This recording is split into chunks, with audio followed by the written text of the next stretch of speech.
1984 সালে আজ থেকে 41 বছর আগে বাংলাদেশ জামায়াত ইসলামীর পক্ষ থেকে নির্দলীয় নিরপেক্ষ তত্ত্বাবধায়ক সরকারের প্রথম প্রস্তাব দেওয়া হয়েছিল।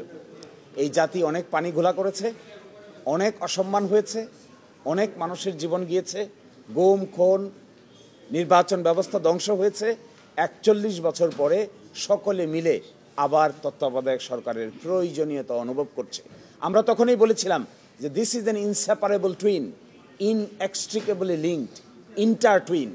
আমরা বলেছিলাম ডেমোক্রেসি, ফ্রি ফেয়ার নির্বাচন এবং তত্ত্বাবধায়ক সরকার ব্যবস্থা এগুলো হলো ইনসেপারেবল টুইন, একটা থেকে আরেকটাকে আলাদা করা যাবে না। একটা পিলার ছাড়া যেরকম ঘর দাঁড়িয়ে থাকা যায় না, কেয়ারটেকার গভর্নমেন্ট হলো এরকম একটা পিলার।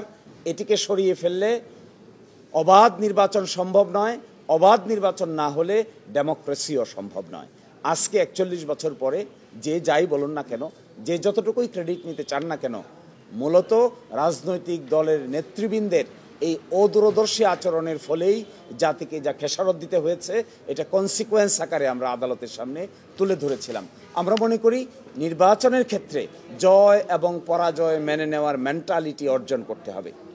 নির্বাচন অনুষ্ঠানের ক্ষেত্রে জনগণের ভোটাধিকার স্বাধীনভাবে প্রয়োগ করবে। এই ক্ষেত্রে ইফ, বাট, কিন্তু যোগ করার কোনো সুযোগ কোনো রাজনৈতিক দলেরই নেওয়া উচিত না। আমরা এটাও মনে করি, আমরা যখন এই তত্ত্বাবধায়ক সরকার চেয়েছিলাম, আমরা ব্যক্তিগত কোনো স্বার্থ, কোনো দলীয় স্বার্থের জন্য চাইনি।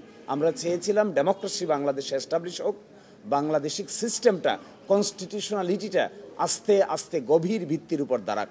মাঝখানে অনেক মিসহ্যাপ হয়েছে, অনেক অসুবিধা হয়েছে, শেষ পর্যন্ত এখানে আমরা আসলাম ফিরে।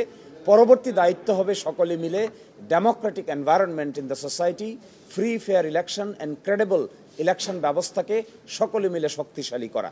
এখানে দলগত বিষয় নয়, জামাত কিংবা বিএনপি বা অন্য দলের বিষয় নয়, রাষ্ট্রের বিষয়, সংবিধানের বিষয়। So we hope the country will run in a very Democratic atmosphere in near future, এবং সেখানে ফ্রি ফেয়ার ইলেকশনই হবে রাষ্ট্র চালানোর মূল মন্ত্র।